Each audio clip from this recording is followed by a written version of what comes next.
আমরা এখন রয়েছি আমের বাগানে। তো এখন আমরা দেখে নেব আম বাগানে কেমন আম ফলেছে।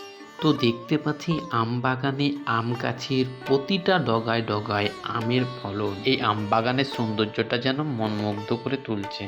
কেনই বা এত সৌন্দর্য, কেনই বা আমের এত ফলন?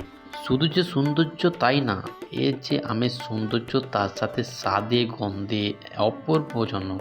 এখন শুধু আমাদের মনে একটাই প্রশ্ন, এই যে এত সুন্দর আম আর এত বড় যে হলো, শুধু শুধু কি এত বড় হয়ে গেল, না এর পিছনে কোনো রহস্য রয়েছে? শুধু শুধু একটা জিনিস যে ছোট থেকে বড় হয়ে যাবে, একটা সৌন্দর্যময় বড় করে তুলবে, এটা কখনো হয় না। একটা জিনিস তৈরি করতে গেলে তার পিছনে কোনো রহস্য বা কোনো কারণ থাকবে। তো আমরা এখন জেনে নেব যে এই যে সৌন্দর্যটা কি জন্য হলো বা এত বড় হলো কীভাবে।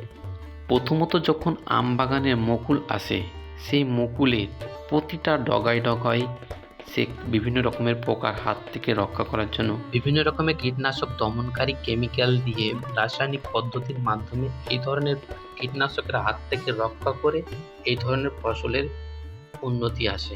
আমাদের যে পশ্চিমবঙ্গ, এই যে পশ্চিমবঙ্গটা আমাদের এত বড় একটা পশ্চিমবঙ্গ, যে যার মধ্যে কয়েকটা ডিস্ট্রিক্ট রয়েছে। আমরা বিভিন্ন জায়গা বা বিভিন্ন ডিস্ট্রিক্টের আম খেয়ে দেখেছি, কিন্তু আমাদের তার মধ্যে যে একটা ডিস্ট্রিক্ট রয়েছে সেটা হচ্ছে মালদা জেলা। সেখানে আমের জন্যে যে এত বিখ্যাত, এত যে আম ওখান থেকে এত সুস্বাদু, এত ভালো সুগন্ধনীয় আম আমরা কিন্তু এর আগে কোনো বা কোথাও কোনো ডিস্ট্রিক্টে এখন পর্যন্ত আমাদের সেই সন্ধান মেলেনি বা খাইনি আমরা।